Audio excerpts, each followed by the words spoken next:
السلام عليكم ورحمة الله وبركاته. من ضمن الغلطات اللي احنا بنقع فيها واحنا بنربي اولادنا ان احنا لو حد اشتكى من ابني او بنتي وقال لي ابني او بنتك بتعمل كذا وكذا، احنا للأسف مش بنصدقه ومش بحاول اسأل ابني اذا كان هو فعلا صدر منه السلوك دوت ولا لا.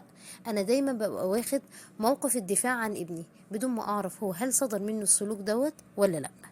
في الفيديو دوت تعالوا نتعلم، انا لو ابني فعلا كان غلطان او مش غلطان او حد جه اشتكى من ابني المفروض ان انا اعمل ايه. تعالوا مع بعض نتفرج على الفيديو.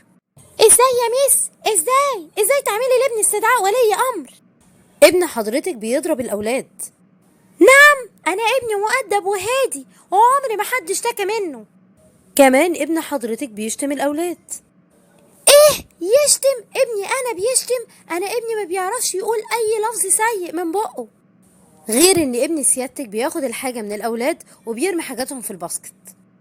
ابني انا بياخد الحاجة من اصحابه؟ انا ابني عمره ما اخد حاجة من حد، ابني مؤدب. انتي ليه حضرتك محسساني ان انا بتكلم على ولد تاني؟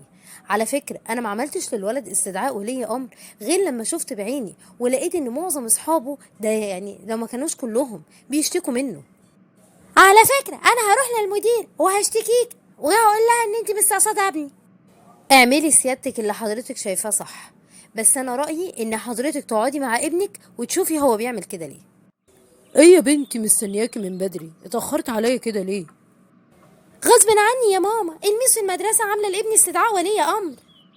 استدعاء؟ عاملة للولد استدعاء ليه؟ قال ايه؟ ابني انا الولد المؤدب القمل بيضرب اصحابه وبياخد حاجاتهم وكمان بيشتمهم. تصدقي ان انا ابني يعمل كده يا ماما؟ ابنك بقاله فترة بصراحة سلوكياته مش عجباني. طب انت حاولتي تقعدي معاه وتسأليه هو بيعمل كده ولا ما بيعملش كده؟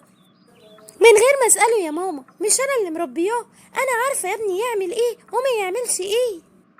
هو ايه اللي بيعمل ايه وما بيعملش ايه؟ هو انت مش لازم تسألي ابنك وتشوفيه اذا كان بيعمل كده ولا ما بيعملش كده، ولو بيعمل كده تحاولي ان انت تقاومي سلوكه؟ هو انت فاكرة ان انت كده بتربيه؟ انت كده بتخليه يعمل، لو هو بيعمل غلط يستمر فيه. لا يا ماما، انا واثقه انا ابني ما يعملش كده، بس بصراحه يا ماما انا خايفه يكون ابني بيعمل كده، ولو بيعمل كده المفروض اعمل معاه ايه؟ اول حاجة لازم تقعدي مع ابنك وتعرفي اذا كان هو بيعمل كده فعلا ولا ما بيعملش كده، وتكوني واثقة في كلامه. ولو طلع هو بيعمل كده فعلا لازم تعرفي منه هو بيعمل كده ليه. ولو طلع فعلا ان هو بيعمل الحاجات دي لازم تعرفيه ان كده غلط، ولازم تعلميه ثقافة الاعتذار، يعني لازم يروح يعتذر لاصحابه عن اخطاء اللي هو بيعملها معاهم.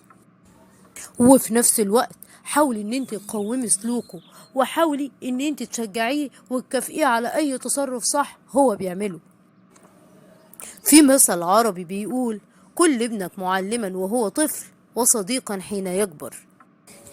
ربنا يخليكي ليا يا ماما وما يحرمنيش ابدا من نصايحك ولا من امثالك.